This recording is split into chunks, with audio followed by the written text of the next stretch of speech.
હાલો સોમનાથ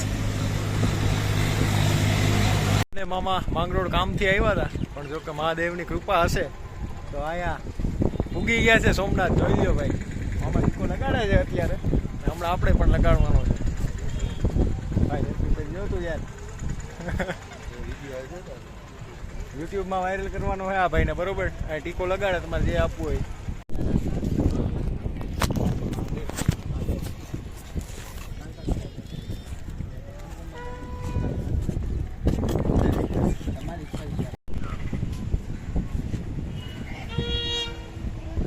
હર હર મહાદેવ.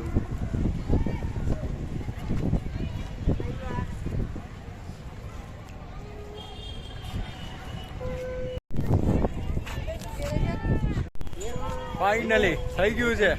હર હર મહાદેવ,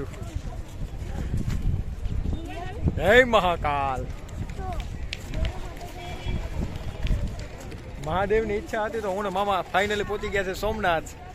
જોકે વિચાર્યું નહોતું, માંગરોળ જરૂરી કામથી આવ્યા હતા, પણ ઉપરવાળાને કહીને ઈચ્છા હોય ત્યાં જ જવું પડે.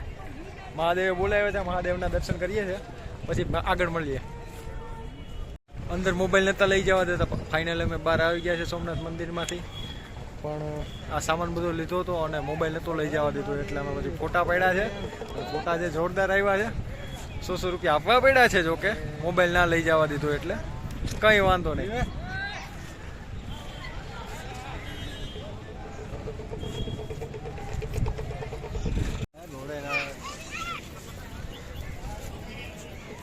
હાલો બતાવું.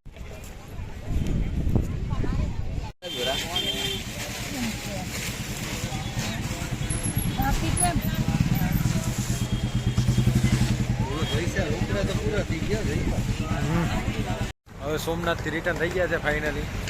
આપણી બાઈક પડી છે અને હું મામાને ફાંકી ખાવી હતી તો મામા ફાંકી લે છે. ખતરનાક દર્શન કર્યા છે. કંઈ જવાનો પ્લાન નહોતો, પણ જો કે મહાદેવની કૃપા થઈ ગઈ એવા માટે આપણે સોમનાથ ફરી આવ્યા છે. ફૂલ મજા આવી ગઈ મહાદેવના દર્શન કર્યા પછી.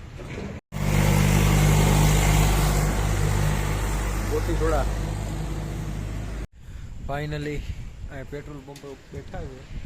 ગાડીમાં પેટ્રોલ પુરાયું છે ને બાઇક આપણીમાં પડી છે. અહીંયા થોડોક બ્રેક લીધો છે, ગાડીને પોરો આપ્યો છે. હવે થોડીક વાર પછી અહીંથી નીકળવાના છે. માંગરોળથી રિટર્ન થઈ ગયા છે સોમનાથ, ને પછી માંગરોળ, ને હવે માધવપુર, પછી પોરબંદર, અને પછી આપણું રાણાવાવ. હાલો આગળ મળીએ. ફાઇનલી હવે માધવપુર પણ પહોંચી ગયા છે. આ છે આપણા મામા ભાણેજની જોડી. ઘણું આ રખડી લીધું, ફૂલ મજા આવી ગઈ.